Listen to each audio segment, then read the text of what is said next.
Tower American 95, 10 miles out on the ILS. American 95, Kennedy Tower, falling Airbus 319 ahead, 1050. Hello, everybody. Welcome aboard. Welcome to San Diego, California, and aboard our Douglas A3D Skywarrior.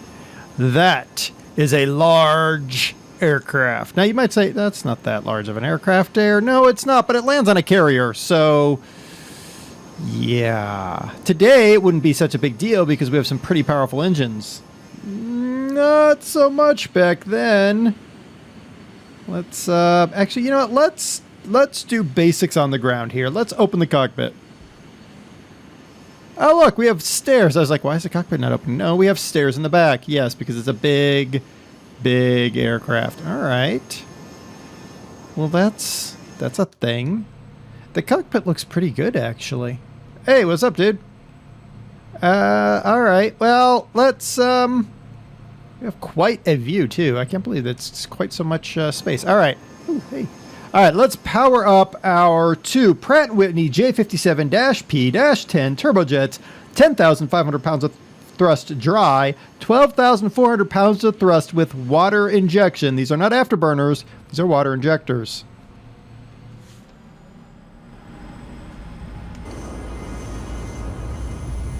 All right, here we go. We're rolling. The A3 Skywarrior was designed as a strategic bomber for the United States Navy. It was the heaviest operational aircraft to operate from aircraft carriers, earning itself the nickname the Whale. Ooh, looks like we might be taking off. Woo! Into the air we go. Wow. All right, I think we can throttle back a little bit there. All right, into the skies we go.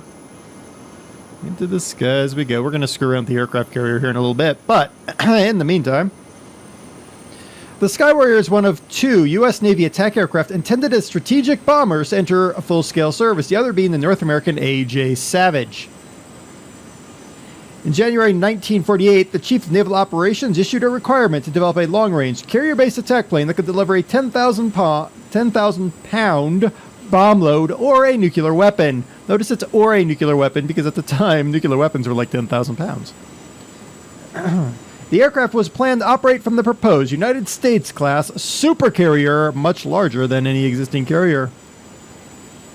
Efforts to reduce weight led to the deletion of ejection seats during the design process for the Skywarrior, based on the assumption that most flights would be at high altitude. Air crews began jokingly referring to the A3D as standing for all three dead.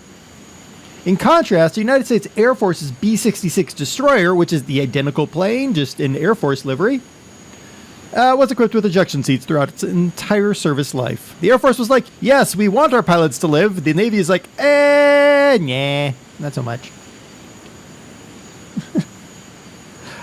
With the removal of aircraft carriers from the Single Integrated Operational Plan, or SIOP, that was our nuclear plans during the Cold War, the realization that very high-altitude penetration of the Soviet Union was no longer feasible, and the transfer of the United States Navy's Strategic Nuclear Deterrent Mission to the Fleet Ballistic Missile Submarine Force, this aircraft saw the mission change to carrier-based tactical air reconnaissance, but not before Vietnam. Though some bombing missions were carried out early in Vietnam, most bombing would be carried out by the more nimble attack and fighter aircraft. So this aircraft did actually do its bombing work, but in the end, it became a refueler and an electronic warfare aircraft.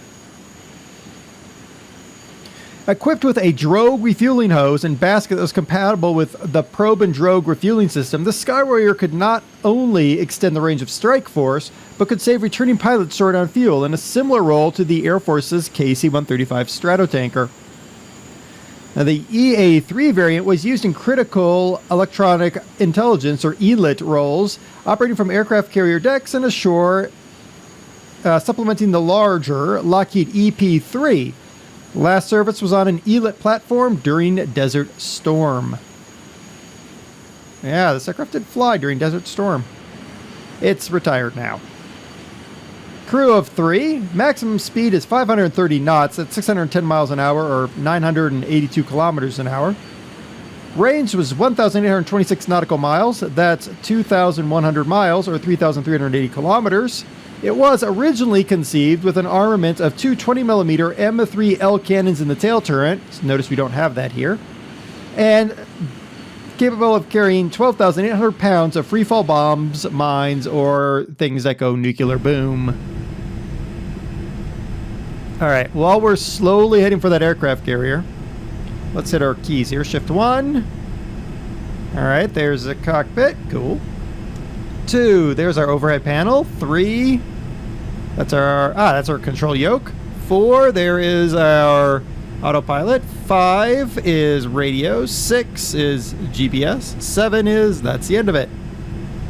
Cool. All right. Oop, pull those back in. Flaps went out too soon. All right. Air brakes are tail line and also top of the wing. That's pretty good. All right, we're down below 200 now. We're going to try a touch and go on the carrier. That's what we're trying for. Because I don't know how to get my hook out, and that would be kind of an important thing for the carrier. All right, we can do this thing here. Maybe it's my overhead panel. Is my overhead panel got the hook? No. Oh, well. All right, let's see if we can do this.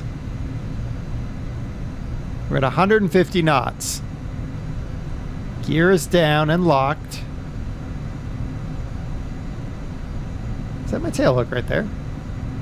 Oh, I can't flip it anyway. Can I turn that on? No. Oh, man. All right. We're going to go for this. 150 knots. If we had the tail hook out, we might be able to actually do this. Ha ha, not.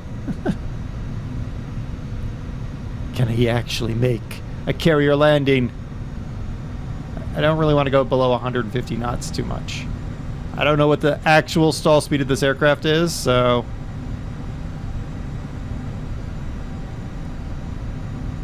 Okay, looks like we're almost lined up on this thing.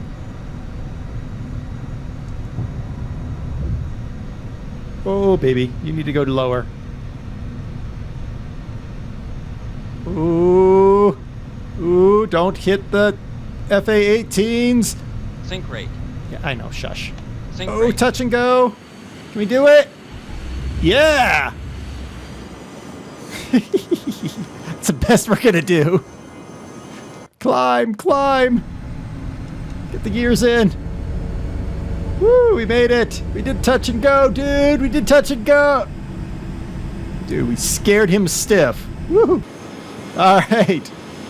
Oh, man. This thing would be an absolute bear to land on a carrier. I can imagine how difficult this thing would be. You saw how big it was compared to other things. I mean, it's a big monster. Granted, they landed C-130s on carriers, but yeah. I think we're just gonna, now that we did a touch and go, I'm not gonna screw it up and then crash and burn. So we're just gonna go with that. The link to the Douglas A3D Skywarrior is in the description as always. It does have folding wings and a tail hook. I just am lazy and haven't figured out how to make them work. And it's a pretty fun little maneuverable aircraft. Little, ha ha, it's a big aircraft. But it's an interesting plane if you want to add it to your Navy collection. Until next time, I've been DerTebbers. This is your Flight Simulator X Plane Spotlight. We got ourselves an A3D Skywarrior.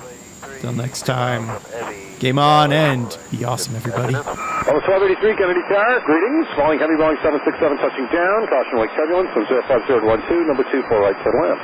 Going in 4 right, 1283, copy all. 8 Lima Bravo, traffic just north of the airport, opposite direction along the track routing. A helicopter and under defeat, yes, you in sight. Pull up. Oh, be quiet. I'm not a... Sink rate. Well, I am sort of dying. Can I make the landing? We'll do this. Sink Is rate. easy. Pull up. Oh. You mean sink? Oh, 3,000 feet a minute. Yeah, Pull well. up. Hush. We got this. It's all good. It's all good and good. Oh, yeah. We're going to grease this landing.